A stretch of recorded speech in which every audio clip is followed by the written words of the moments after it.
Salam dan bahagia.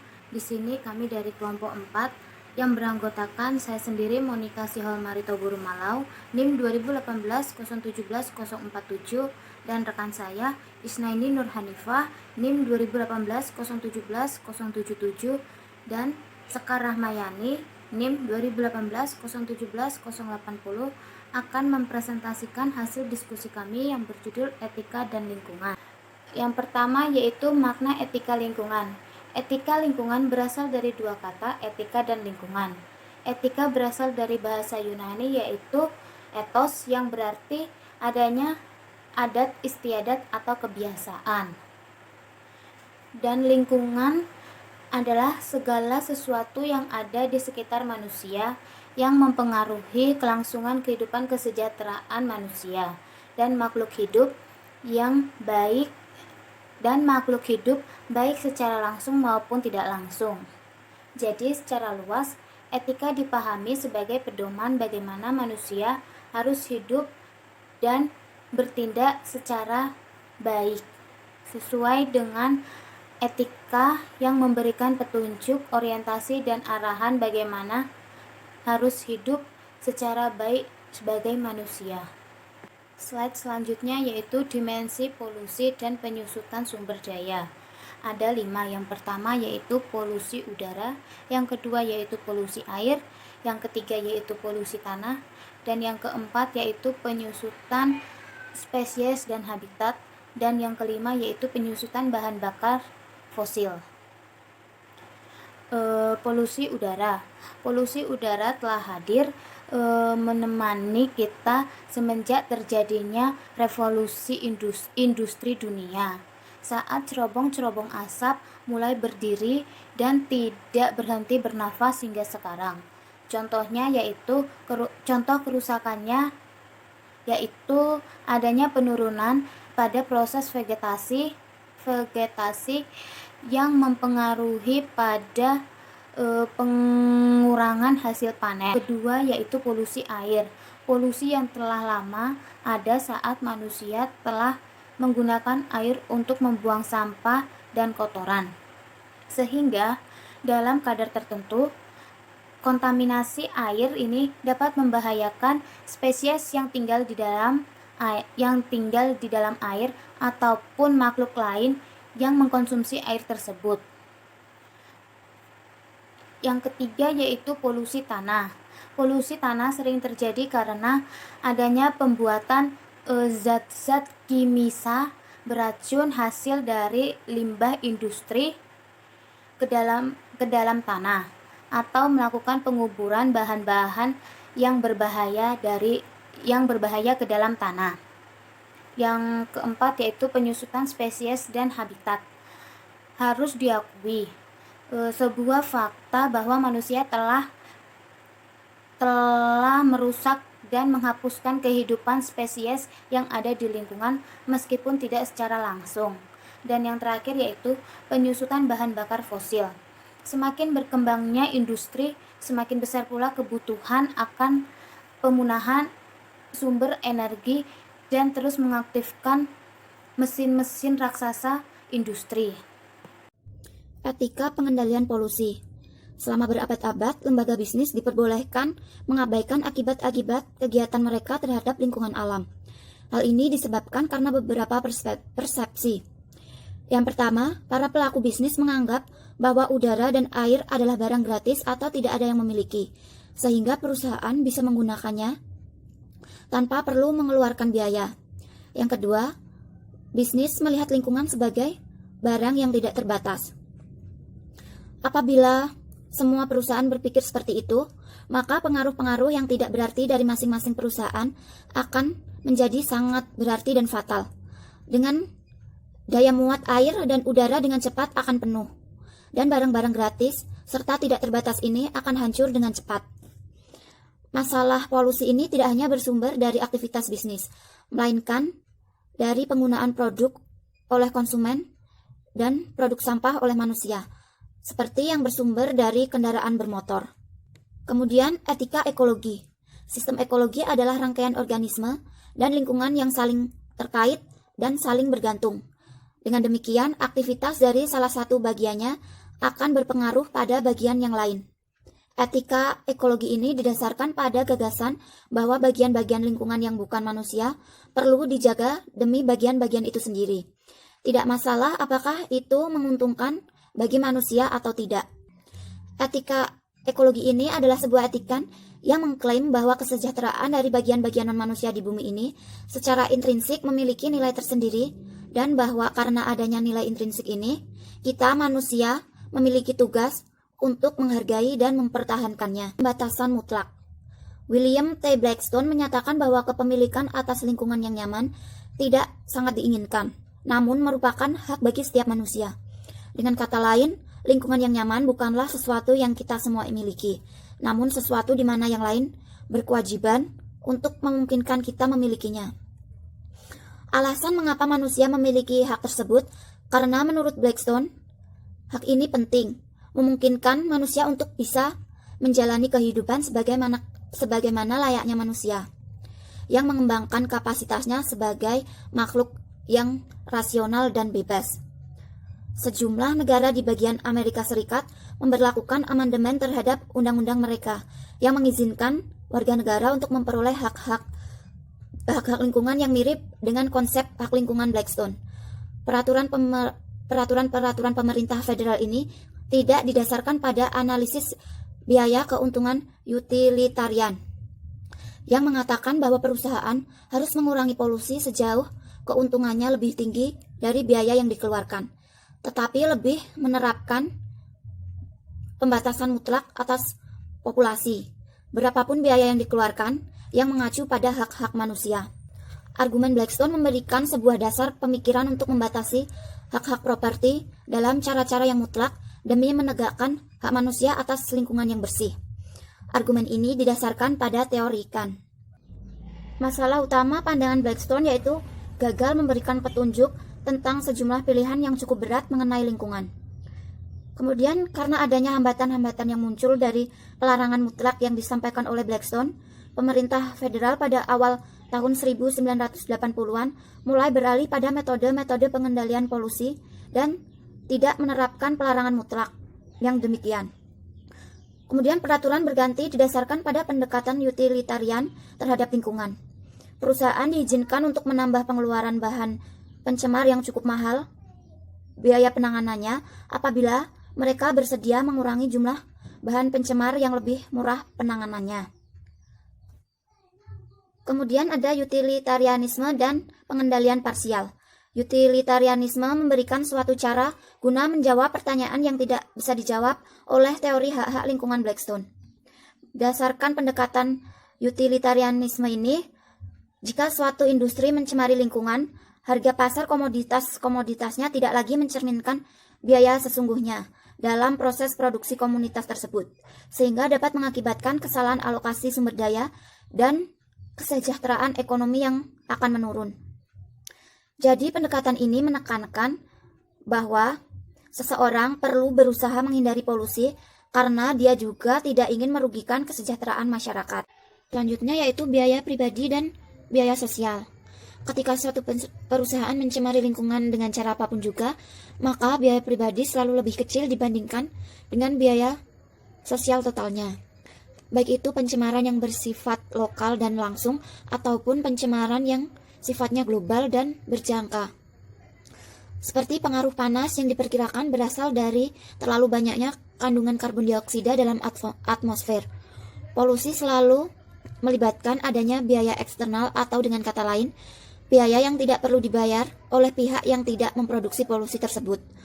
Dan polusi merupakan salah satu masalah dasar dalam perbedaan antara biaya pribadi dan biaya sosial. Perbedaan ini dipermasalahkan karena saat biaya pribadi untuk menghasilkan suatu produk berbeda dengan biaya sosial yang berkaitan dengan proses produksinya, maka pasar tidak lagi mampu mengalokasikan sumber daya yang dimiliki secara efisien. Kemudian, penyelesaian tugas-tugas perusahaan. Berdasarkan pendekatan utilitarian, penyelesaian biaya eksternal dilakukan dengan cara memasukkan biaya polusi atau pencemaran ke dalam perhitungan. Biaya ini ditanggung oleh produsen dan diperhitungkan untuk menentukan harga komoditas mereka, sehingga harga barang dapat ditetapkan secara akurat. Beberapa cara untuk menginternalisasi biaya eksternal dari polusi yaitu yang pertama meminta pihak yang menyebabkan polusi untuk membayar ganti rugi secara sukarela atau secara hukum pada pihak-pihak yang dirugikan. Mekanisme ini dapat mendorong perusahaan untuk mencari cara-cara guna mengurangi polusi dan tujuan untuk mengurangi biaya persoalannya. Tidak selalu jelas siapa yang dirugikan oleh siapa. Kemudian yang kedua yaitu dengan mewajibkan perusahaan menjadi sumber polusi untuk menghentikan polusi dengan memasang alat-alat pengendalian sosial. Dengan demikian biaya eksternal dari polusi lingkungan berarti diubah menjadi biaya internal perusahaan untuk memasang peralatan pengendalian polusi. Kemudian keadilan. Yang pertama ada keadilan distributif. Cara utilitarian menangani polusi dengan menginternalisasikan biaya eksternal nampak konsisten dengan persyaratan keadilan distributif, sejauh keadilan distributif tersebut mendukung kesamaan hak. Kemudian, keadilan distributif ini, saat ini biaya-biaya eksternal polusi sebagian besar ditanggung oleh kaum miskin, yang disebut oleh beberapa pihak sebagai ketidakadilan lingkungan. Hal ini dikarenakan karena langkah-langkah pengendalian polusi memberikan beban yang lebih berat pada kaum miskin dibandingkan dengan kaum kaya. Contohnya pada perusahaan yang memproduksi kebutuhan pokok. Sejumlah hasil penelitian mendukung klaim tentang rasisme lingkungan yang menyatakan bahwa tingkat polusi cenderung berkorelasi dengan ras. Sehingga semakin tinggi proporsi kaum minoritas yang tinggal di suatu wilayah, semakin besar pula kemungkinan bahwa wilayah tersebut terkena polusi. Dengan demikian, polusi juga melanggar keadilan distributif. Kemudian keadilan retributif dan kompensatif. Internalisasi biaya eksternal juga terlihat konsisten dengan persyaratan keadilan retributif dan kompensatif.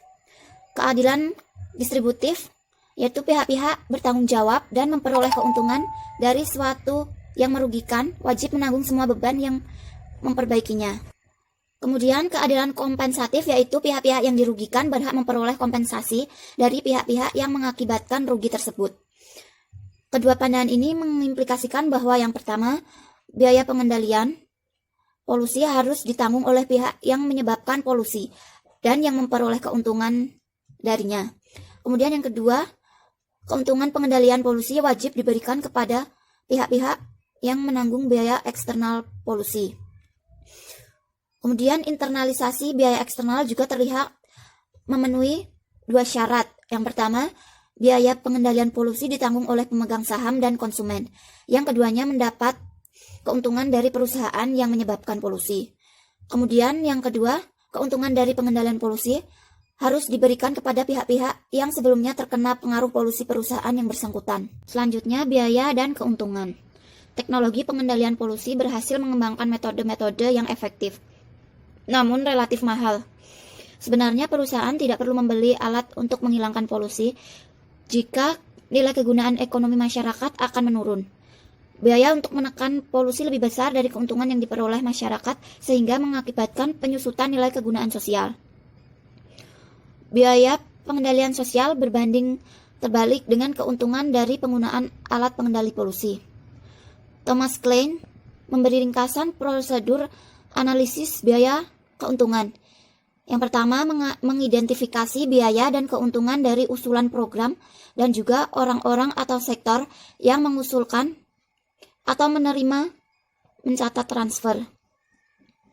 Kemudian yang kedua, mengevaluasi biaya dan keuntungan dalam kaitannya dengan nilai terhadap pihak yang memberi dan menerima tolak ukur. Nilai dari masing-masing unit marginal terhadap pihak yang menerima atau yang memberi seperti yang ditunjukkan dalam harga kompetitif.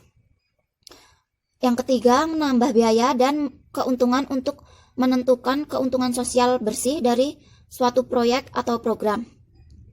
Kemudian Klein mengusulkan agar perusahaan membentuk sebuah sistem akuntansi sosial yang secara rutin mengukur, mencatat, dan melaporkan pengaruh-pengaruh eksternal terhadap pihak manajemen dan pihak lain untuk menghindari penggunaan prosedur yang tidak beraturan dan mahal. Selanjutnya, ekologi sosial, ekofeminisme, dan kewajiban untuk memelihara.